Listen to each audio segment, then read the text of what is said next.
एक विवाह ऐसा भी, ये मूवी तो सबने देखी होगी है ना। आज मैं आपको दिखाऊंगी एक बारात ऐसी भी।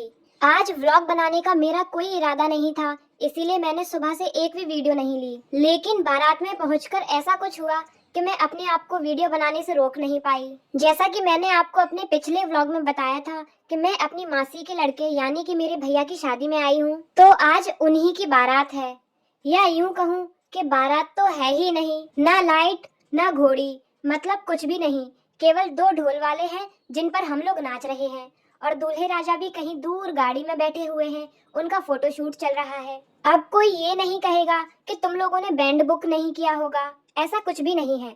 पूरा एडवांस दे के बैंड बुक किया गया था, लेकिन लास्ट मोमेंट पे वो आया ही नहीं। क्या क्या बात कर रहे हैं? जी हाँ, सही सुना आपने। अब शादी तो जीवन में एक बार ही होती है और उसमें भी ऐसा कुछ हो जाए तो कैसा लगेगा। सब लोगों का मन उदास हो चुका था और सब लोगों ने कुछ अच्छा होने की होप छोड़ दी थी, लेकिन इतने में ही कुछ ऐसा हुआ। चलते फिरते दूसरा बुक हो गया, चलते फिरते दूसरा बुक हो गया, चलते फिरते दूसरा बुक हो गया। इतनी खुशी मुझे आज तक इतनी खुशियाँ। और असल मायने में हमारी बारात यहाँ से शुरू होती है।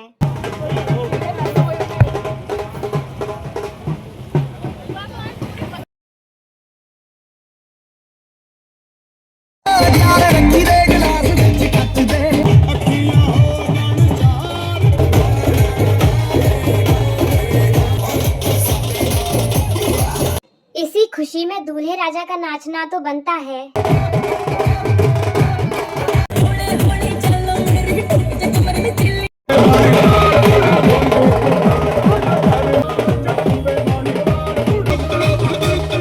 बैंड तो मिल गया, लेकिन घोड़ी फिर भी नहीं मिली। कोई बात नहीं।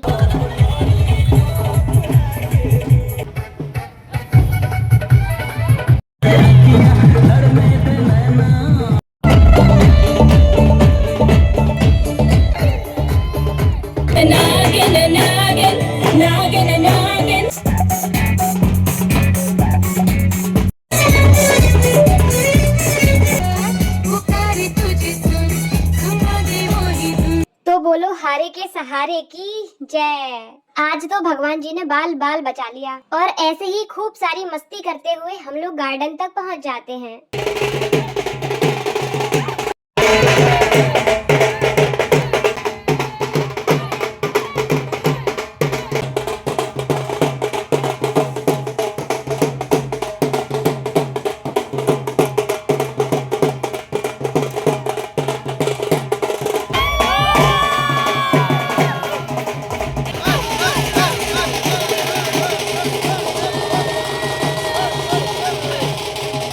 बारात के पहुंचते ही सबसे पहले सीताराम जी का और गौरी शंकर जी का पूजन किया गया।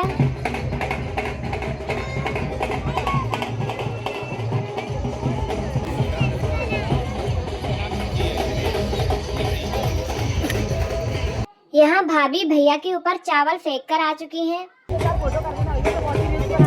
इतना डांस करके हम सबकी बैटरी डाउन हो चुकी है, तो सबसे पहले पेट पूजा की।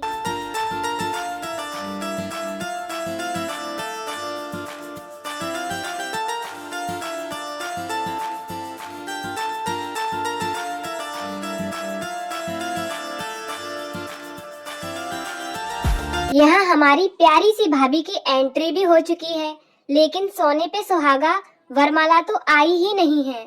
हे भगवान, ये क्या हो रहा है? मेहरबानी करके मुझे समझाइए, मेरी समझ में कुछ नहीं आ रहा है। मतलब ये कि लड़की वालों को लगा कि माला हम लोग लेकर आएंगे और हम लोगों को लगा कि माला लड़की वालों की तरफ से होगी। इसी चक्कर में वरमाला आई ही नहीं। फिर डिसाइड हुआ कि सबसे पहले फोटो सेशन होगा और उसके बाद वरमाला होगी। तब तक हम लोगों ने फिर से डांस और खाना शुरू कर दिया।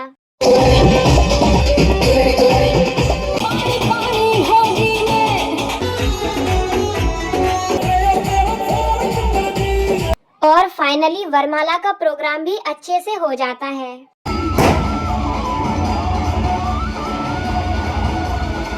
बड़ी दुविधा थी, फिर हमने सोचा हटाओ यार, मटर पनीर पे कंसंट्रेट करो। सारी स्टॉल्स भी बंद हो चुकी थी, लेकिन मेरा खाना बंद नहीं हो रहा था। मेरे भाई बहन लाते जा रहे थे और मैं खाती जा रही थी। खाना बंद हुआ तो गिफ्ट पे नंबर लगा दिया।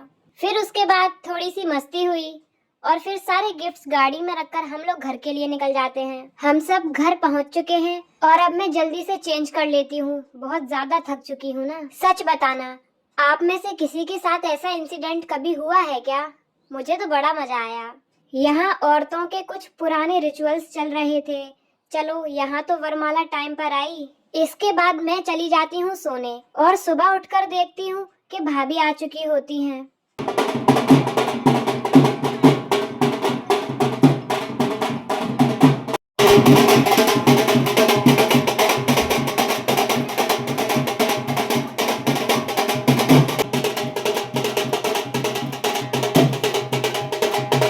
भाभी के आने के थोड़ी देर बाद शुरू होता है ये इंटरेस्टिंग गेम। इसमें जो भी जीतेगा अपोनेंट को उसकी बात हमेशा माननी पड़ेगी और हमारी प्यारी भाभी जीत चुकी हैं। फिर मछली वाला गेम होता है जिसके पहले अटेम्प्ट में भैया फेल हो जाते हैं। क्या भैया दूसरी बार में पास होंगे? थोड़ी चीटिंग करके ही सही, लेकिन भैया यहाँ जीत गए। Well done. आज के लिए इतना ही। मिलते हैं मेरे अगले व्लॉग में, जो कि मेरे दूसरे भैया की हल्दी का व्लॉग होगा, जिसमें बहुत सारी मस्ती, गपशप, हल्दी, मेहंदी सब देखने को मिलेगा। तो जल्दी से इस वीडियो को लाइक कर दो और चैनल को सब्सक्राइब कर लो। बाय।